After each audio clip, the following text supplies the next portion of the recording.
Blackboard rubrics enable you to specify criteria and performance levels for grading, providing clear guidelines for students, instructors, and graders. This tutorial shows you how to create a new rubric and edit the rubric grid.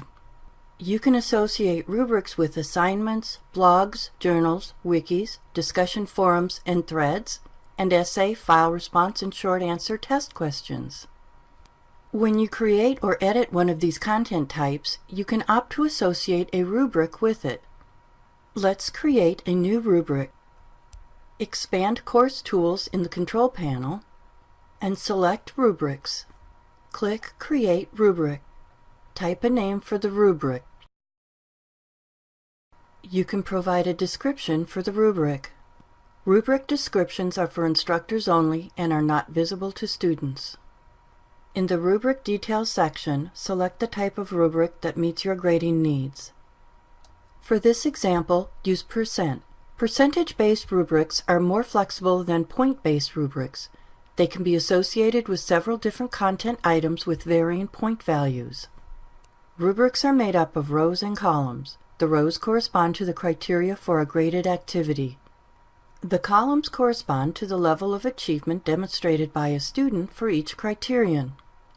You can add a row to insert a new criterion, or add a column to introduce a new level of achievement. You can change the levels of achievement and criteria names.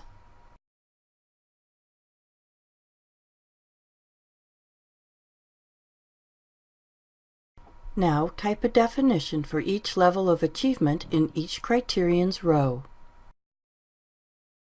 Each cell in the rubric grid should clearly define the performance needed to achieve that level. You can reorder rows and columns. Click the Criteria or Levels of Achievement heading to move them.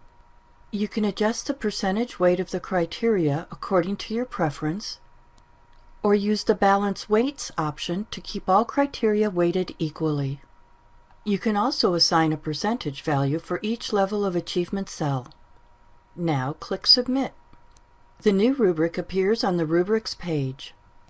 Later, when the rubric is associated with a graded item, the grader can select the appropriate level of achievement and the score is automatically calculated. Let's review. First, access the Rubrics page and create a new rubric. Edit the rubric's rows and columns to suit your grading purpose. Later, you can associate the rubric with a gradable item to convey expectations to students and to promote consistent grading.